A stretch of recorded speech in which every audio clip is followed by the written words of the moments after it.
Welcome to New York's #2 sports show. The Rangers defeat the Bruins 2-1 in overtime. Vincent Trocheck scores both goals, a game-tying goal in the third on the power play, and then Trocheck wins it in overtime on the 3-on-3.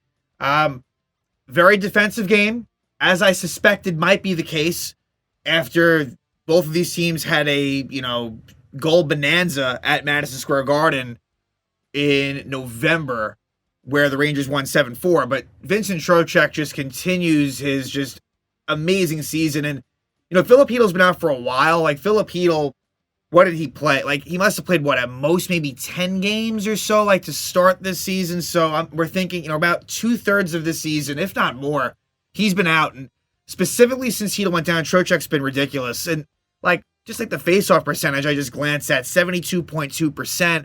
His time on ice is high. He is a very important player on this team. And, they use him in all situations. I guess he maybe doesn't get that much penalty kill time, but for that ice time to be as high as it is, granted, a lot of power plays for the Rangers in this game, but he's typically one of the top guys in terms of ice time. But, Trocheck again gets it done, and Igor wasn't tested a whole lot, but did a really nice job. And like I said, if they were going to win this game, if Igor were to have struggled, you weren't going to win this one. And he got the job done. Makes 21 saves on 22 shots. And the one goal that Boston had, we've seen that called a lot, goalie interference, but they didn't call it goalie interference. So Jeremy Swayman was definitely more tested than Igor. I thought Swayman played pretty well for the Bruins. And the Rangers get it done. Now, look, the Bruins are not whole. Charlie McAvoy's out. Pavel Zacha and David Pastrnak was given a game misconduct as he was called for a 5-minute major boarding against Ryan Lindgren at the end of the second period. So him not being in there was key, especially in that 3-on-3 overtime. It's basically a skills competition, and Pasternak's one of the most talented players in the game. So, and you have that Pastrnak Lindgren history. So a pretty interesting game, and for what it's worth, with this result, the Rangers are technically back in first place in points percentage in the league. They're tied with the Bruins, same games, same points, but the Rangers have more regulation wins. Again, not a big deal, but it's a small victory on December 16th. As far as the lineup was concerned, Keandre Miller back in, which was good. Looked a little bit rusty, but not terribly so. And that meant Zach Jones out of the lineup, and the pairs were as you'd expect them to be. They did call up Connor Mackey. So I think that someone maybe was dealing with, it seems like maybe a flu bug might be going around the team possibly, but that never came to fruition. So Jones and Mackey were scratches on the defense. And then Adam Edstrom, who played really well last night, did not play this game. However, he did get his rookie lap. So one of the weirder things where he plays last night, doesn't get the rookie, I think it's called the rookie lap, and then he scores a goal, and then the next night gets the rookie lap and doesn't play. So pretty bizarre. I don't know if you'll ever see something like that again, but Bonino was back in the lineup, and so the lines were as they had been. So again, Edstrom, I'd like to see him play, but I also understand why he didn't. So let's just jump right into it. First period, not a lot going on. Very defensive first period for both sides. Rangers outshot the Bruins 8-5 in that first period. A couple of penalties come later in the period. Grzelcyk trips Trocheck at 16-14. Rangers don't score. And then Keandre Miller at 19-19 trips Brad Marchand. And that power play would carry into the second period. Now, Rangers power play was not great. But what I noticed is they're able to always basically get at least a power play goal if they draw enough penalties.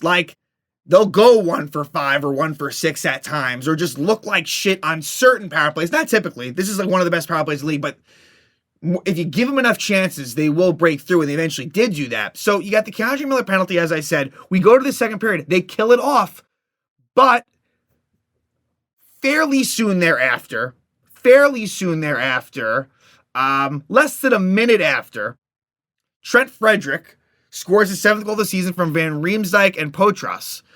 And this was a play where Frederick's stick before he scores, kind of lodges into Igor's pad.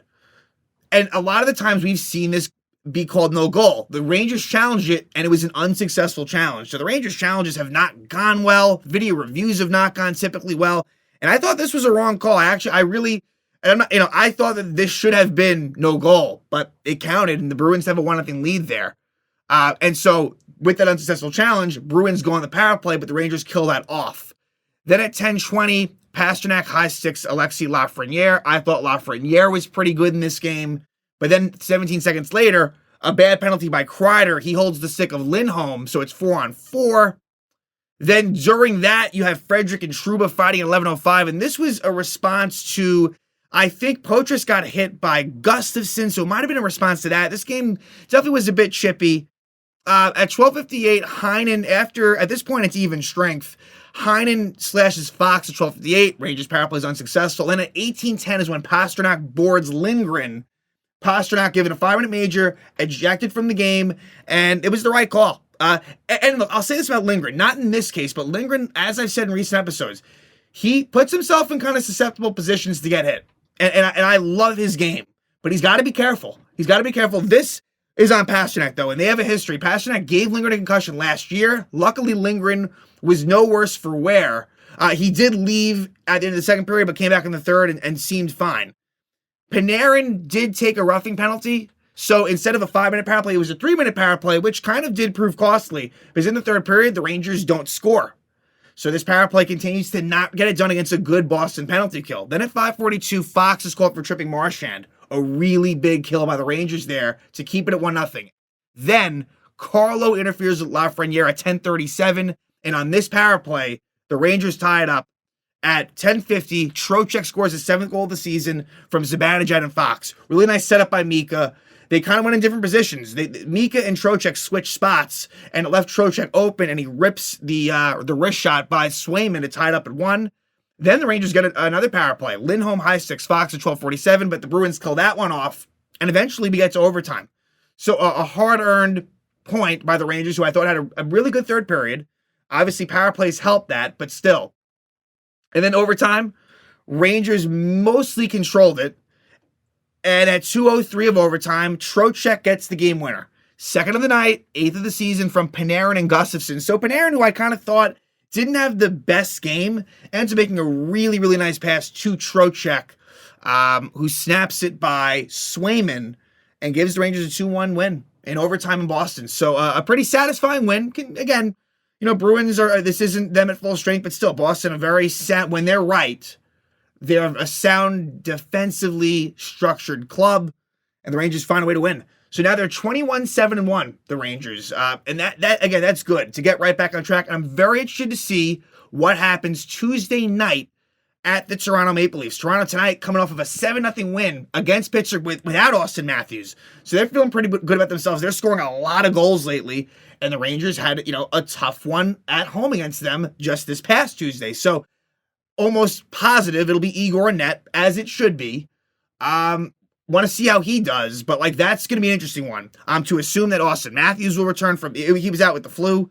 So this should be a pretty interesting game, considering the fact the Rangers don't really have that many, from here until next Friday, or I guess this coming Friday, the only game is against Toronto on Tuesday. So, I think that this should be a fun one, and one where the Rangers hopefully can get a little bit of redemption after kind of getting a little embarrassed at home against the Leafs. But for now, they win back-to-back. Last night versus the Ducks, and then tonight at Boston.